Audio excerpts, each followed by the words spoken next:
Subscribe करें और देखें एक दिल दहला देने वाली हॉरर स्टोरी। बिना घबराए बेल आइकॉन प्रेस करना ना भूलें।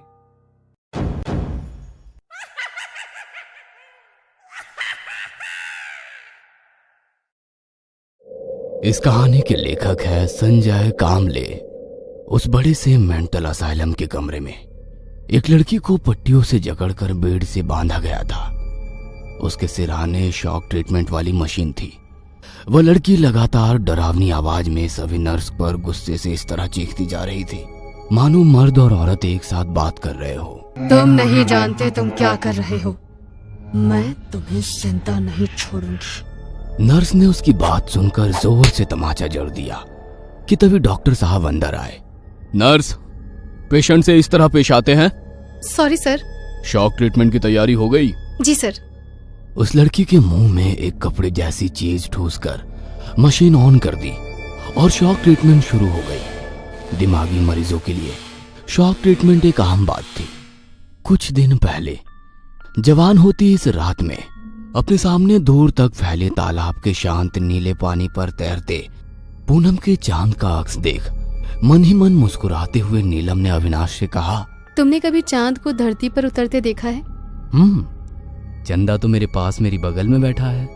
हाँ, जो पानी पर तैर रहा है वो मेरे ही चांद का अक्स है। अविनाश की बात सुनकर नीलम शर्माते हुए कुछ बोलती कि तभी तालाब के पानी में डूबे उसके पैर को मछलियां गुदगुदी करने लगी। उस एहसास से नीलम का बदन सिहर उठा। उसकी ऐसी हरकत देख अविनाश ने पूछा, क्या हुआ? मछलियां पैरों को गुदगुदी कर रही हैं। तभी तालाब के काले पानी में नजर डालते हुए अविनाश ने मुस्कुराते हुए कहा, मछलियां पैरों को गुदगुदी नहीं करती।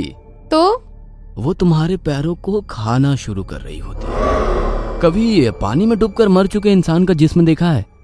मछलियों को इंसानी शरीर स्वादिष्ट लगता है और इंसान को मछलियां। अविनाश की बात सुनकर नीलम ने नीचे तालाब के पानी में डूबे अपने पैरों को देखा और डर से अपने पैर पानी से बाहर निकाल लिए और अविनाश की तरफ देखा। वो कहीं नहीं था। रात के काले डरावने अंधेरे में घिरे उस तालाब के पास वो अकेली खड़ी थी। सिर्फ एक ही पल में सारा माहौल बदल चुका था। ना आसमान में पूनम का चांद था, ना सितारे, ना अविनाश, ना उसका मनचाहा साथ था। तो सिर्फ उस रात के काले अंधेरे में फैला खौफनाक सन्नाटा और उस सन्नाटे में भी सुनाई देने वाली तालाब के पानी की धीमी धीमी आवाज, जैसे पानी की आवाज ना होकर कोई पुकार रहा हो, जैसे वो तालाब का पानी उसे अपनी तरफ बुला रहा था और वो भी ना चाहते हुए उसकी तरफ खींची चली जा रही थी। वह पानी के पास घुटने के बल बैठकर जिस तरह जंगली जानवर पानी पीते हैं उस तरह से अपने कानों को पानी के करीब ले जाते हुए उस आवाज को सुनने की कोशिश करने लगी। एक धीमी आवाज उसके कानों में गूंज रही थी, नीलम, मेरे पास आ जाओ, नीलम। वो आवाज सुनकर नीलम का बदन डर के कारण सिहर उठा और अगले ही पल एक काला सड़ा हुआ इंसानी हाथ तालाब के पानी से निकलकर झट से नीलम का गला पकड़ लिया। नीलम जोर से चीखते हुए नींद से उठकर अपने बेड पर बैठ गई। उसकी आंखों में एक खौफनाक सा डर साफ साफ नजर आ रहा था और उसी डर की वजह से उसका पूरा बदन कांप रहा था। वह एक खाली कमरे में दीवार से सटे बेड पर बैठी हुई थी। सामने वाले दरवाजे पर लगे कांच से कोई उसे झांक रहा था। दरवाजा खुला और एक मोटी 50 के आसपास उम्र वाली औरत अंदर आई। चलो नहा लो, तुम्हारे घर वाले तुमसे मिलने आने वाले हैं। इतना कहकर वो नर्स चली गई, पर नीलम अपने बेड पर वैसे ही बैठी रही। शहर की आवाजाही और भाग दौड़ भरी जिंदगी से काफी दूर बेहद ही खूबसूरत और हरी भरी घनी झाड़ियों से घिरी पहाड़ियों की गोद में बसे उस मेंटल असाइलम में काफी मरीज इलाज के लिए आते थे। उसी अस्पताल में भर्ती अपनी बेटी नीलम को देखने उसके माता पिता आए थे। देखिए, हम उसकी जांच कर रहे हैं। काफी दिनों से उसकी ट्रीटमेंट चल रही है। वो एक दिमागी बीमारी से ग्रसित है। मेडिकल साइंस में उसे हेल्यूसिनेशन कहते हैं। डॉक्टर साहब के सवाल पर नीलम के पिताजी ने कहा, अविनाश और नीलम की सगाई हो चुकी थी। एक दिन वो घूमने शहर के पास वाले तालाब पर गए थे। वहीं अविनाश की डूबकर मौत हो गई थी। उसी दिन से ये सब शुरू हुआ। हाँ, नीलम का मंगेतर अविनाश मेरा अच्छा दोस्त था। उसी की वजह से मैंने नीलम का खास ख्याल रखने की हिदायत दी है। और अविनाश अब इस दुनिया में नहीं है, ये बात हम सबको पता है। पर नीलम आज भी ये मानती है कि अविनाश जिंदा है और वो उसके साथ उसी तालाब के पास जाकर बैठती है, अकेले बातें करती है। डॉक्टर साहब नीलम की हालत उसके माता पिता को बता रहे थे और उसके माता पिता अपनी बेटी की हालत को लेकर काफी परेशान थे।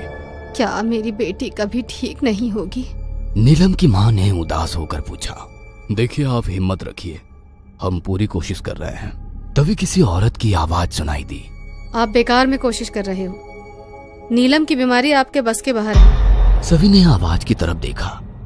डॉक्टर साहब के केबिन के बाहर एक खूबसूरत औरत खड़ी थी। पूरी तरह से काली साड़ी पहनी उस औरत के माथे पर काली बिंदी लगी थी। नीली आंखें मानो किसी भी इंसान को मोहित करने के लिए काफी थे। जी, आपकी तारीफ? डॉक्टर साहब ने थोड़ा गुस्से में पूछा। जी, ये हमारी पड़ोसन है, सविता जी। आइए बैठिए। डॉक्टर साहब ने कुछ नाराज होकर पूछा, तो आप नीलम की बीमारी से वाकिफ है? डॉक्टर साहब के सवाल पर सविता जी ने जवाब दिया, हाँ, उसकी बीमारी से मैं काफी अच्छी तरह से वाकिफ हूँ और उसका इलाज भी जानती हूँ। ओह, तो आपका अस्पताल भी होगा। और मेडिकल साइंस में कौन सी डिग्री हासिल की है आपने? डॉक्टर साहब का मजाकिया अंदाज सविता जी समझ रही थी। बिना गुस्से हुए उन्होंने डॉक्टर साहब से एक सवाल किया। आपकी औलाद है? हाँ, 5 साल की बेटी है। उसे खेलते कूदते देख आपको अच्छा लगता होगा ना? हाँ, हर माँ बाप की तरह। क्या कभी ऐसा होता है हमेशा खेल कूद करने वाली आपकी बेटी एकदम से गुमसुम रहने लगती है? ना उसे खाना अच्छा लगता है, न खेलना अच्छा लगता है और वो नाराज रहने लगती है? हाँ, कभी कभी। तो आप क्या करते हैं? मैं कुछ नहीं करता। मेरी माँ अपनी पोती की नजर उतारती है और वो एक ही दिन में ठीक भी हो जाती है। तो आपकी माँ का वो अस्पताल कहाँ है जहाँ वो ट्रीटमेंट करती है, या कौन सी डिग्री है उनके पास? आप मेरी माँ का मजाक उड़ा रही हैं। डॉक्टर साहब को थोड़ा गुस्सा आ गया, पर धीरे से मुस्कुराते हुए सविता जी ने कहा, कुछ बीमारियों का इलाज डिग्री से नहीं होता, बीमारी की समझ से होता है। और जिस बीमारी का इलाज आप करने की कोशिश कर रहे हैं वो आपकी समझ से बाहर है। सविता जी की बात से डॉक्टर साहब का चेहरा गुस्से से तमतमा उठा। आप मेडिकल साइंस का मजाक उड़ा रही हैं? बिल्कुल नहीं, क्योंकि जब भी मैं बीमार होती हूँ मैं किसी डॉक्टर के पास ही चली जाती हूँ। वैसे मैं नीलम से मिलना चाहती हूँ। वो दिमागी मरीज है, वो आप पर हमला भी कर सकती है। डॉक्टर साहब की बात सुनकर सविता जी ने कहा, वो किस बीमारी की मरीज है मैं अच्छी तरह जानती हूँ। और वो डॉक्टर साहब की केबिन से बाहर निकली। उनके पीछे नीलम के माता पिता और डॉक्टर भी चलने लगे। चलते चलते सविता जी एक कमरे के सामने से गुजरते हुए एकदम से रुक गई। उन्होंने उस कमरे के बंद दरवाजे की तरफ देखा। डॉक्टर साहब और नीलम के माता पिता भी उसी कमरे को देखने लगे। डॉक्टर साहब ने उस कमरे के बंद दरवाजे की तरफ देखा और मुस्कुराते हुए मजाकिया अंदाज में सविता जी से कहा, शायद आपका अंतर्मन कह रहा है कि नीलम इसी कमरे के भीतर है।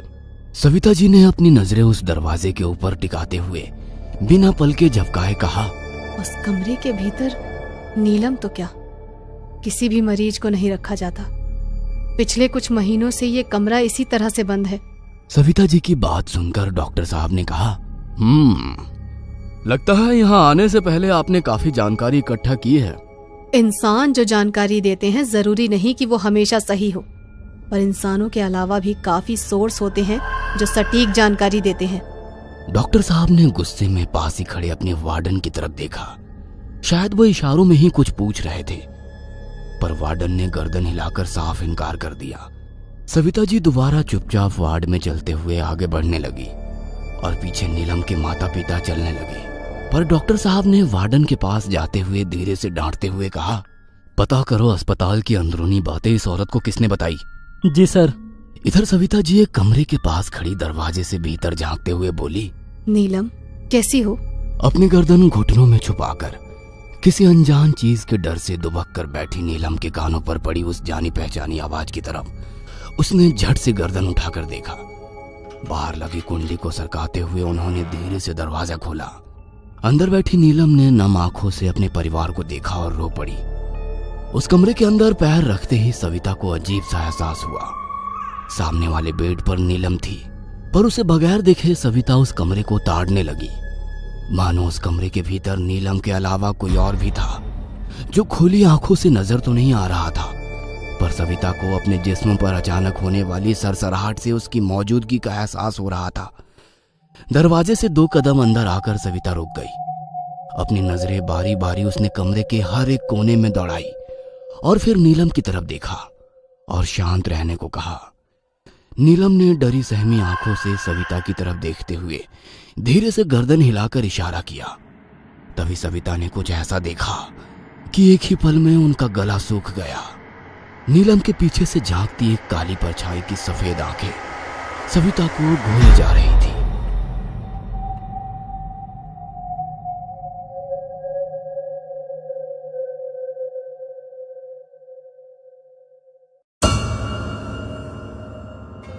ये कहानी आपको अच्छी लगी हो तो हमें सब्सक्राइब करें, हमारा इंस्टाग्राम और फेसबुक पेज जरूर फॉलो करें। और हाँ दोस्तों, सब्सक्राइब करना भूलना मत।